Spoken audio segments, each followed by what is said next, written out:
Welcome to Kenton's videos. Enjoy the video. You start by roasting whole cacao to develop flavor and loosen husks.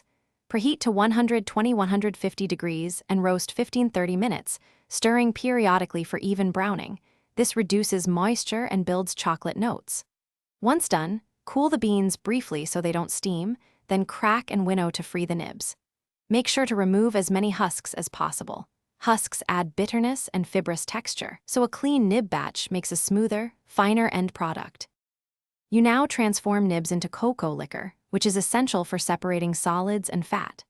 Grind the nibs until they form a thick, glossy paste. Heating to about 40-50 degrees lowers viscosity and speeds processing. Once liquefied, press to expel cocoa butter.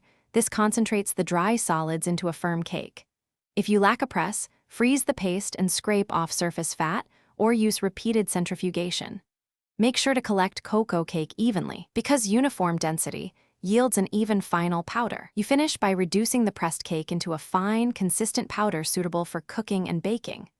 Break the dried cake into small chunks and mill until it passes a 100-200 mesh sieve.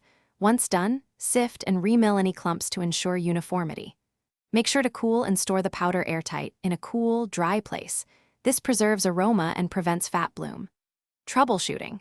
If powder is oily or clumpy, regrind after chilling and increase sieving. If bitter, lightly alkalize to mellow flavor.